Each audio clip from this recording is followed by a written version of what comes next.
Pozdrav! Iz ljubljanskega studia 163, to so Vesti. Je sindikate pozval, naj še enkrat premislijo o svoji odločitvi glede vložitve podpisov za razpis referenduma o pokojninski reformi. Dokler ni končne odločitve o tem, namreč obstaja majhno upanje, da do referenduma ne bo prišlo.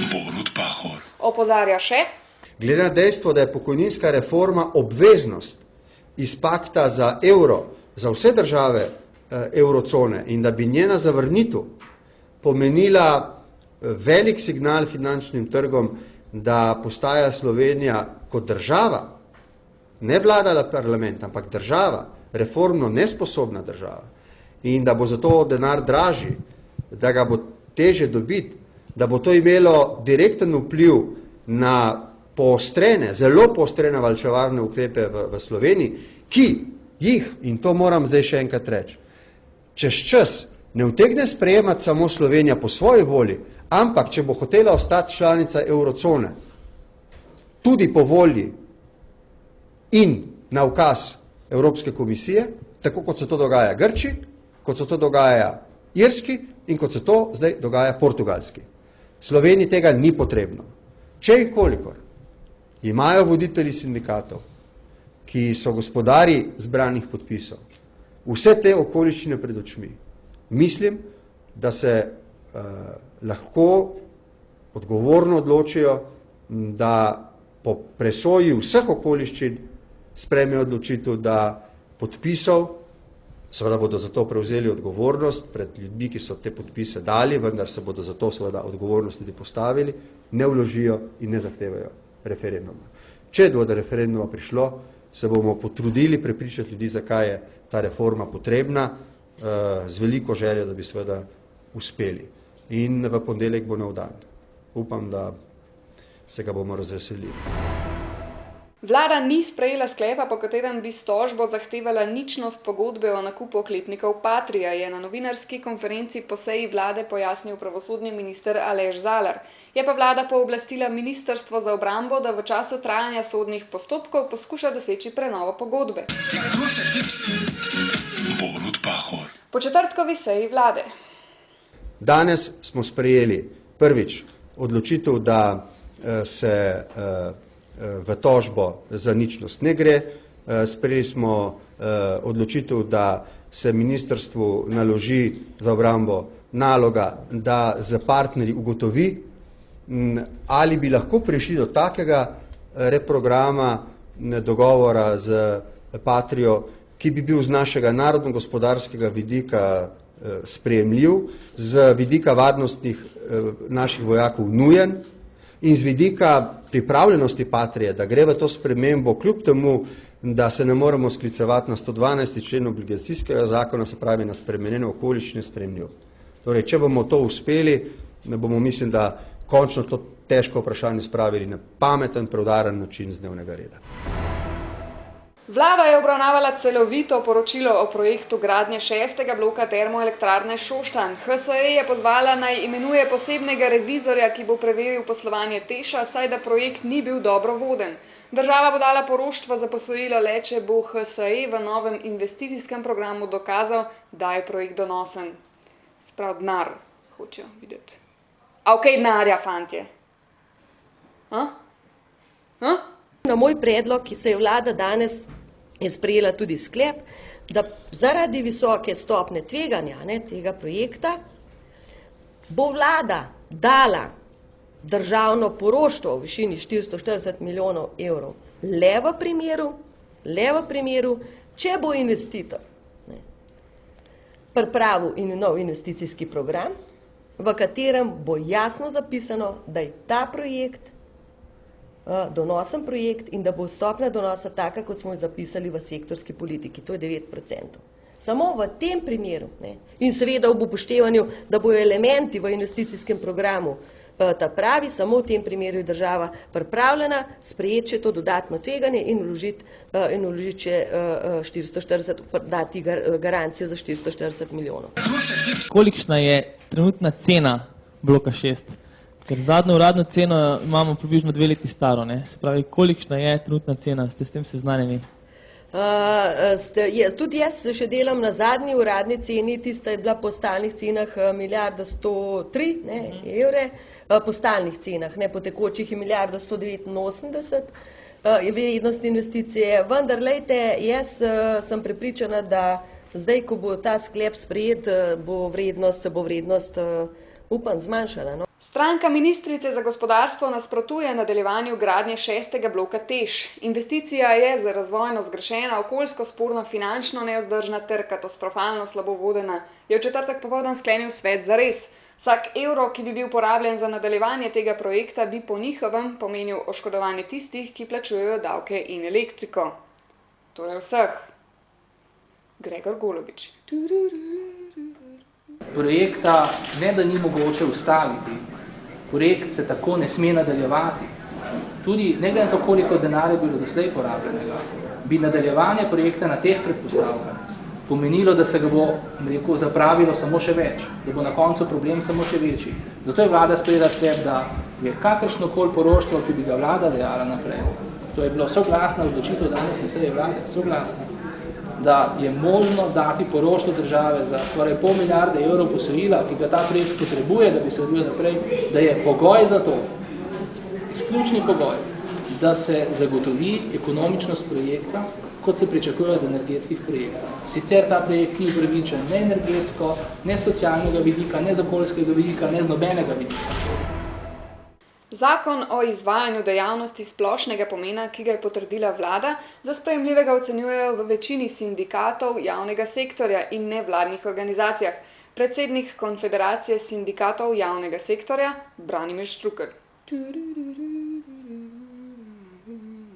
Na koncu se je zadeva zožila na nekaj vprašanj, ta bistvena, ki so bila odprta, še enkrat ponavljam, okrog lastnine, okrog organov in pa tudi okrog standardov in normativov, pa so bila rešena v soglasju in ta zakon je zdaj precej drugačen, kot je bil na začetku. Po naši presoji bi moral prispevati k urejevanju razmer v javnem sektorju. Glavni inšpektor za delo Borut Brezovar je povedal, da mu niti na misel ne pride, da bi odstopil, saj zavrača vse navedbe Komisije za preprečevanje korupcije, ki je ugotovila suma kršitve dolžnega ravnanja in nasprotja interesov v njegovem ravnanju. Obtožujejo ga, da v službenem času honorarno predava. Brezovar pa se brani. Minister to natančno ve, jaz sem na razpolago 24 ur na dan, 365 dni na leto. Tudi mnogi ste bili priče, pa videli ste me tudi lahko v popoldanskem času v številnih primerih upravljati službene dolžnosti.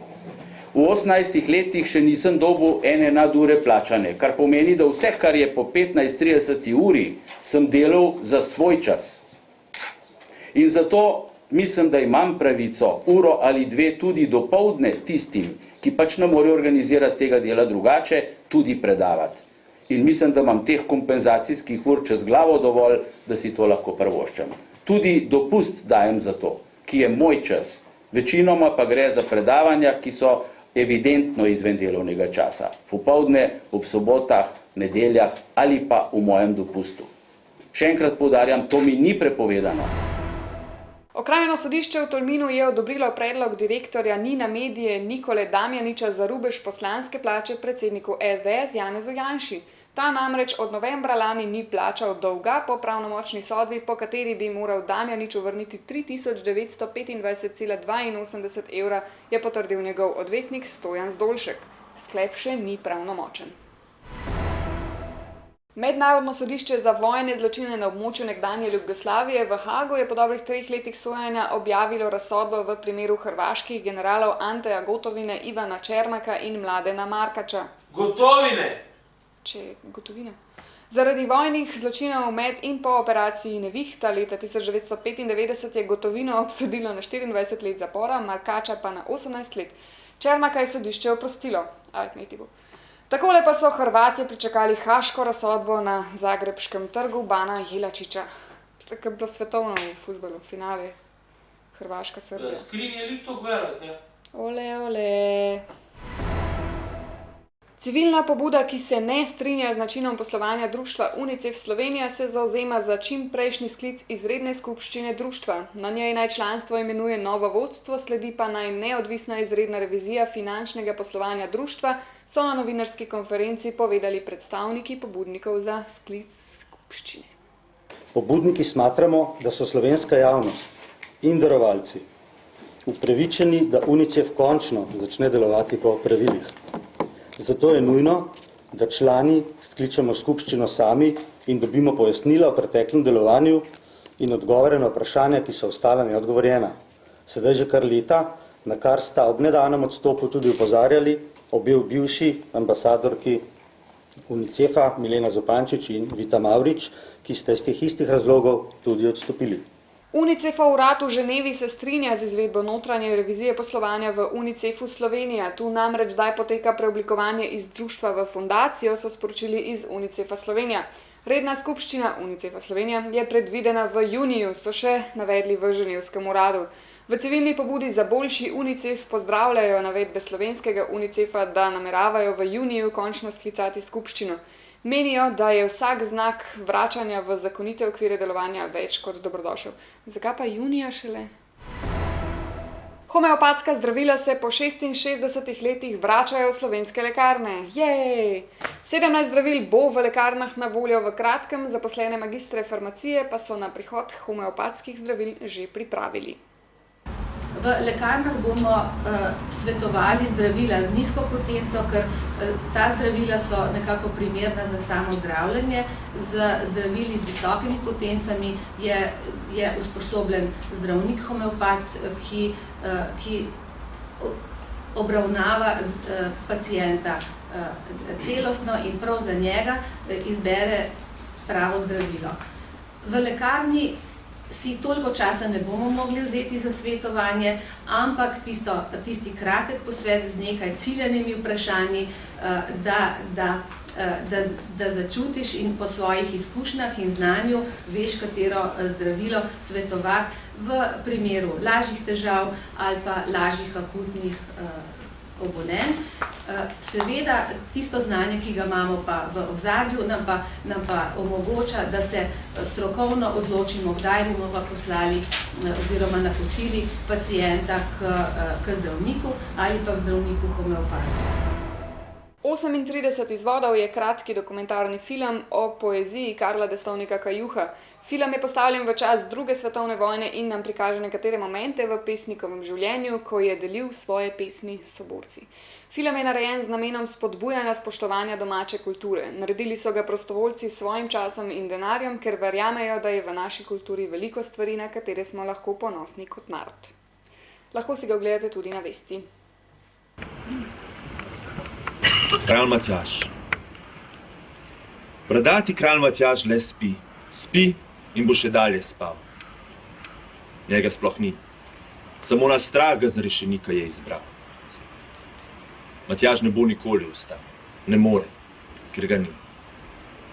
Matjaž sem jaz, Matjaž si ti. Smo mi in ste vi vsi, kar nas malih je zatiranih ljudi. Matjaž je zagorski rudar. Matjaž je dolenjski drvar. In ljubljanski cestar, iz Krope žebljar je Matjaž. Vsak delovec, ki na njegov serovaš pitajo troti, vsak tak je Matjaž. Matjaž so tisti, ki jim roka koribe v izsušeni strugi. To so vsi naši sodrugi, od Jesenic do Trbovelj in od Slovenskih goric do Borovelj. Naš kralj, naš bradati Matjaž pa le spi in bo spal. Toda naš človek bo kmalu svoj tilnik zravnal. Še vreme? Pika frisno. Iz ljubljanskega studija 136 to so bile vesti. Pet, kje vam je žogica? Ne štimi, ker ne bo šel, pa pika! 100 nagih bejb, lepo te prosim. Brane, kaj ti praviš? Jaz ne vem, no. Mamuci, no, pusti ga naj gre, no. O, Marija, no, koga pa je?